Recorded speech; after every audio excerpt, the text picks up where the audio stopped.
Right. Now it's my great pleasure to introduce Nate. Nate, so. Hi. Thank you. Hello, everybody.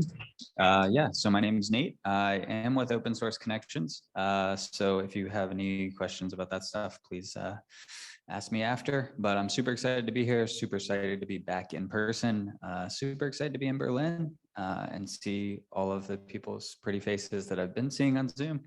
Y'all are just as pretty, maybe even prettier in real life. So super happy to be here.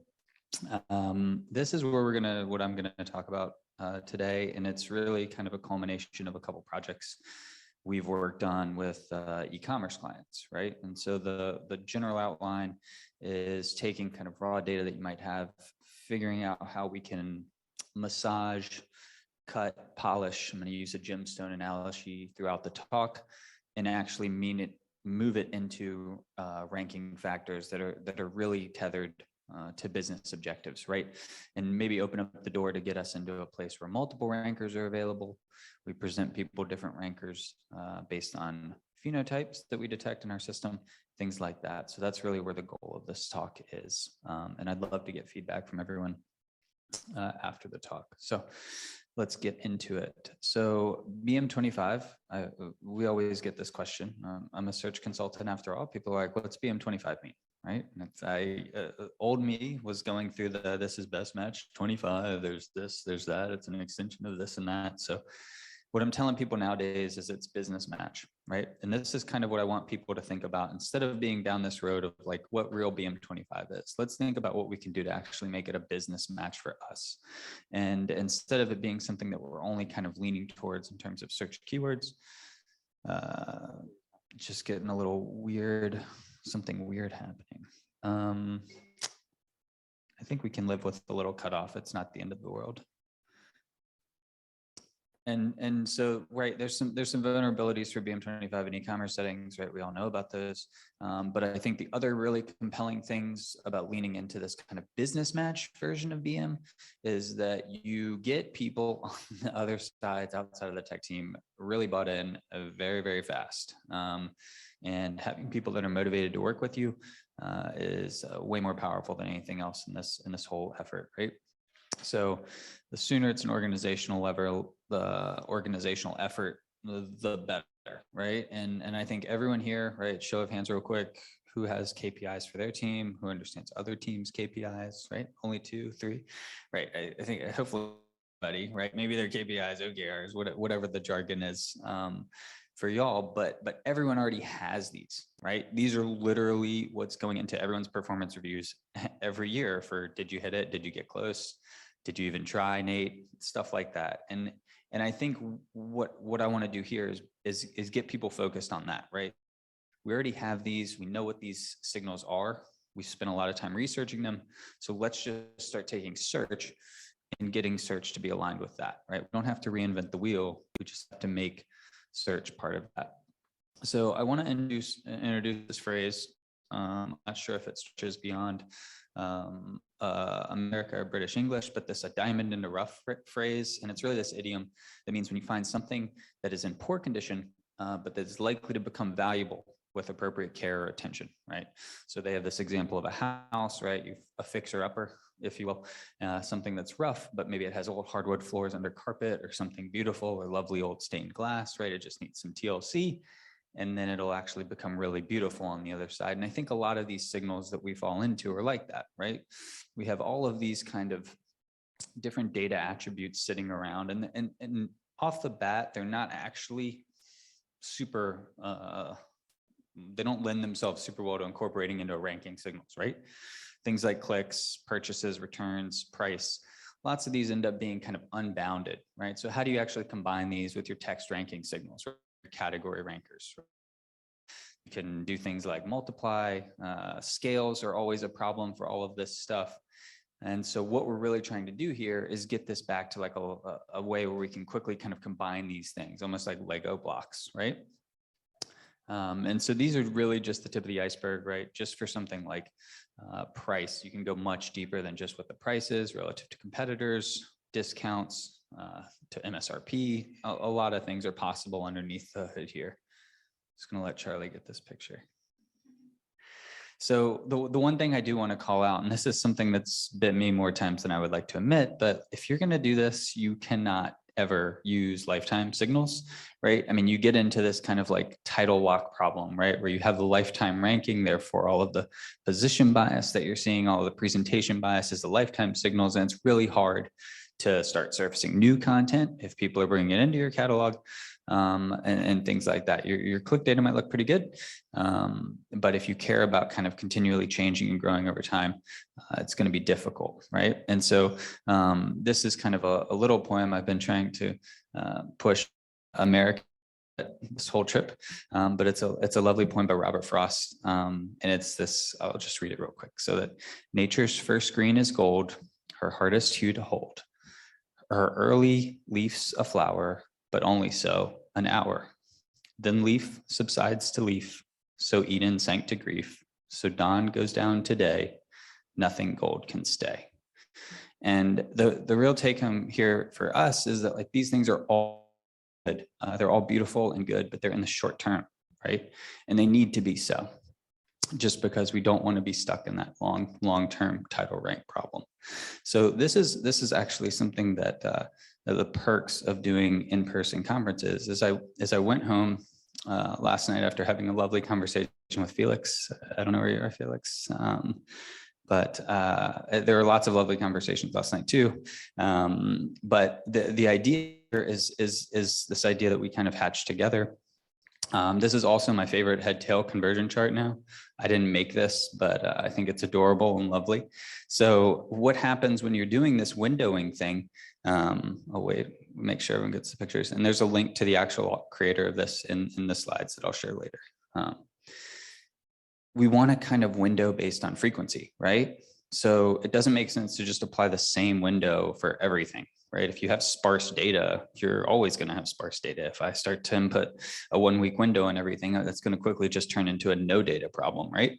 So as you slide down towards that tail, we're just going to gradually increase what that window is, right? And these don't have to be hardcore discrete buckets, right? They can actually be scales, right? You could do days that cap at a year or something like that. Just whatever you do, don't do lifetime, pretty please. So this is kind of the transaction, right? We're going to take these uncut rough signals, right? And start to convert them into like priceless jewelry pieces, right? And just like jewelry, right? It's not just one stone, right? Maybe you have a really big engagement ring and it's just one big diamond or something like that. But usually there's some stuff around it, right? Something to catch the light, something to look good. Everything looks better kind of in concert with other things, and ranking features in search are no different. So we have this unbounded data problem, right? Even BM25, right? It can't go lower than 0. It can go as high as it could if you have a really rare term and a really large index, right? Your inverted dock frequency is drives things to the moon. But we need to kind of get these things into kind of normal ranges for the strategy that I'm presenting here for y'all. And lots of those ranges are nicer if they fall into like a 0 to 1 or a -1 to 1, right? I want my life to be as easy as possible when I go to tune these things. And that's really what I'm going to talk through now. So just some useful scaling factors. So for BM25 things, we've had some success doing this in kind of academic Trek contests where we take the BM25 values and scale by the max, right? This is appealing because one, finding out the minimum of your BM25 values it's always going to be 0. Some docs are never going to match. It's also the first in your result set, right? So you're not adding any scans or anything like that to find anything at the back of that list. So it's really fast. And it also gets you quickly down to this kind of any values would be bounded from -infinity to 1, right? Anything like BM25 obviously can't go below 0. And the cool part is you're just dividing it by a constant, right? So relative distances are preserved. And it brings things down to things that are in the similar space for things like cosine distance, right? If you're doing hybrid stuff with vectors, this is a really nice trick that's been gotten a lot of mileage out of it myself. The next, maybe the more traditional min-max normalization, right? These are just clever ways to take any range of data and push it down into a 0 to 1 range. So what I have on here, right? Input values on the x-axis, transform here on the y-axis, and you can take everything like audio feedback through my computer, I think. but everything gets smushed, right? And there's actually no smushing here, I'm sorry. Everything gets pushed into this new scale, right? But we preserve the individual spacing between the points. So relative distances are preserved, right? And that's a big deal if you want that, right? Some things you might not want that. So if you don't want that, right, and this is what I'm going to use, I'm going to use the technical term smushing here. When you don't preserve the distance, you move things closer together, kind of pull in those extreme data points, which for most of these things that are kind of exponentially distributed, you really don't want to have those, the highest click product in data set manifest itself as actually that much bigger than everything else. You want to kind of pull these things back to the rest of the group. So percent rank is maybe one of the first ones I'd reach for myself. You do lose some relative distance, but you still perceive this kind of like rank order, right? And we're still transforming. I'm only showing 0s to 10 on the input value here, but it works as high as you want to go, right? Another family of functions that have been very appealing to me recently is hyperbolic tangents. This is like something that was relatively new to me as of only, I think, like 3 months ago when I first saw someone using this to normalize things. And it's a really cool way to think about doing it, right? This you plateau at 1 pretty quickly with the actual hyperbolic tangent. So you might not want to use it because you don't want to lose all of that different discernibility between those high data points, right? We lump 5, 10, and that point at 3 all into the same transform value. So maybe you don't want to do that. Maybe that smush is too much, right? So there's 2 modifications that I'm going to present here. These are not my modifications. Other people wrote them. They're just useful. And so I hope people take away some utility out of them. And this is kind of a way that we can kind of get away. So just flipping back, right? We quickly hit that asymptote at 3, the upper bound of 1. And then now we're kind of gradually working our way up to that. And this is essentially controllable, right? And in this function, you can control the upper bound for where you want it to go. Maybe you're not happy with 1. I like 1 because of what we were talking about earlier for linear combinations. It makes weighting easier for me to understand. And I think that's where there's also this kind of, so there's stretched exponential distributions and Weibull distributions. And this is kind of a blend of the both, but unlike this function where you have the modified tan, hyperbolic tangent, you don't get to control what the decay is at both ends because it's really a sigmoid, right? This would extend down to -1 if you went to negative numbers. But you don't get to control what that curvature is on both ends. If you do want to control what that curvature is on both ends, this is kind of the function for you. And so I don't have a lot of data points there, so it looks a little ragged, but you can see that there's still a difference in how steep you start and how steeper you finish, right? And this could be useful depending on what you're trying to model, right? It's tunable, controllable. So the power is in your hands now.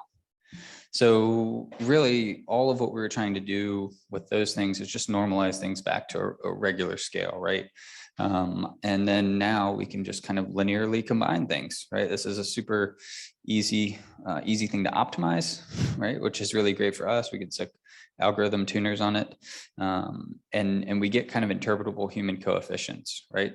So you get a coefficient per ranking vector, which is nice for explainability to people in the business, right? This is 2x more important than this, or how much weight should we put onto this? And remember, this is all about us taking it from a technical tech team conversation and putting it back into kind of a business conversation to get people to meet us halfway.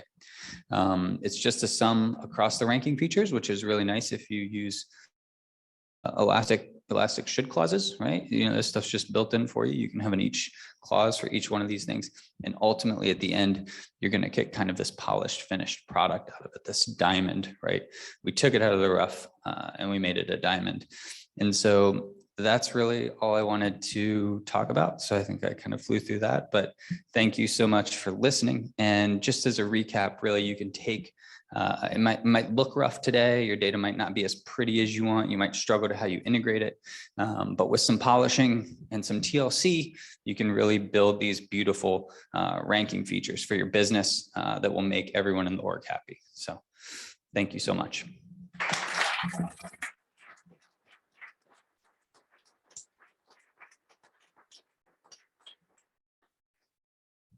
Thanks, Nate, and thanks for leaving quite a bit of time for questions. Yeah, there are plenty.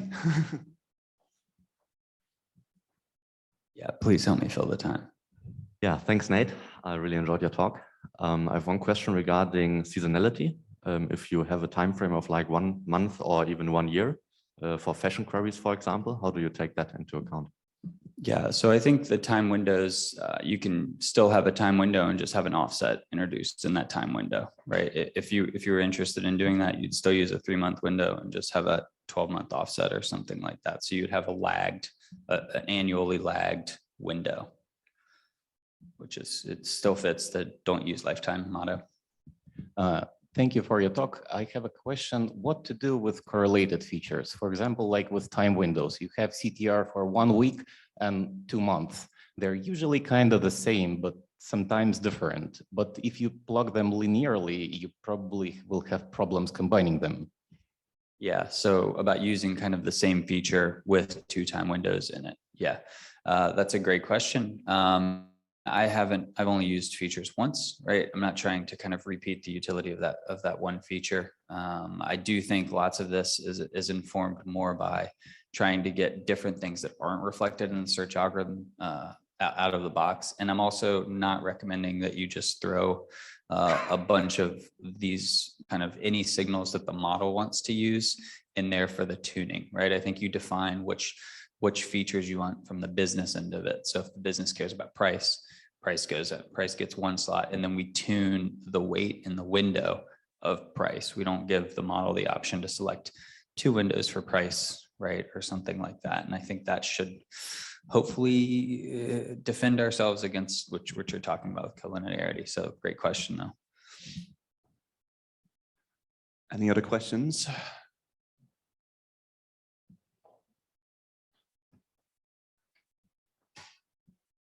Hi, thanks for your talk. You described quite a few different functions that we could use to harmonize data to be used as a ranking factor.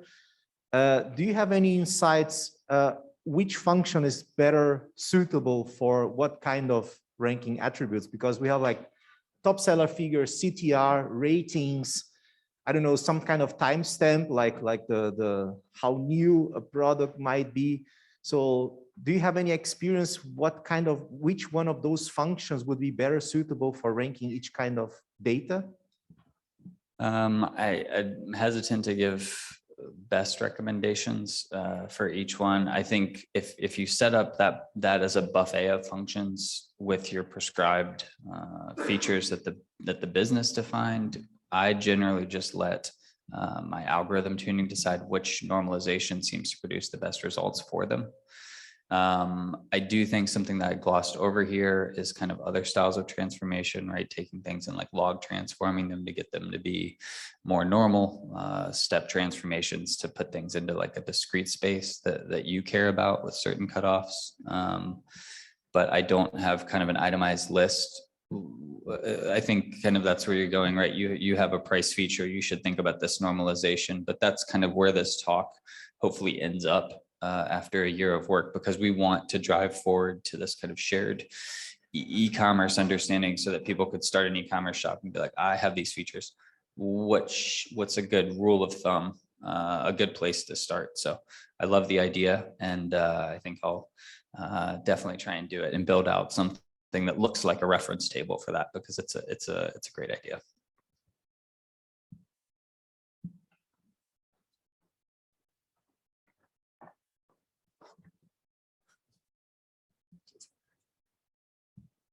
Thank you very much for your talk. I have one question regarding, actually, I joined Search since 2020, and for me, it's quite interesting to see actually how the data is changing all the time, and also your KPIs. Do you see any challenges? For instance, I saw in one of your pictures, no, that you have the PlayStation, no, and when you use the data, no, for your ranking, you see that you have, at least we have a supply chain, no, so we cannot actually deliver this product, no. Also with the COVID, no, at the beginning you have no results rate a lot, and you have to adjust. So do you see any problems, or do you saw any problems before, not with during the COVID, and now because we have supply chains problems, we have even pricing problems, no, or you have inflation. So what the meaning of $1 is different than 2 months ago, 3 months ago? Yeah, so I think I also kind of glossed, I have it in my notes, but I didn't have them visible. There's something, the goal of these, as I see them, is to kind of compute in some sort of batch job, whether that's daily, weekly, monthly, and then just kind of incorporate those created static values into your index. If I knew how to fix supply chains, I would have fixed them, because it is a very frustrating problem, I think, for everybody that lives right now. And I'm not sure, I do believe in sorting for a lot of these stocking issues, just so that things are there, but very depressed at the bottom of the list. But I don't have any golden answers for your question. I think it's tricky, and I just think that it should be kind of recomputed in some set window, whether that's or set interval, like a day or a week or something in that range. Any other questions? Otherwise, I'll ask one, if I may. How do you deal with different types of products? So this reminds me of an example from Oddity, actually. If you've got washing machines and T-shirts, the sales numbers are not exactly on the same scale. Yeah, so you can group things by category and come out with things like percentile or normalized things within category. Obviously, stacking these things indefinitely is very, very tricky, right? You don't want to just have all these fields explode and hang around forever. And I think lots of the idea of this ranking feature idea is that even if, let's say, we're in a category that's in the top echelons of our total sold, and then another category that's at the bottom of that, I think there's still utility in the features, even if they may vary wildly, for being able to influence that final ranking that you see on that page, right? If you have a really heterogeneous list of products with some of that top tier stuff and bottom tier stuff, yeah, the behavioral signals for the top tier stuff will float those to the top, but the data is what the data is. So I don't know how to get around that. I think the smart people at Otto might be better off to answer that. Yeah, so. Thanks for asking that question. I had the same question in my mind. And I want to take this a step further, because like categories, obvious one, fashion versus something which is more long-term. But would you even recommend to take that down to a product? Like, we know if you buy an iPhone, you may be happy for 2 years. If you buy some Samsung or something else, and you have a shorter life cycle. So is it possible to take that down to the product?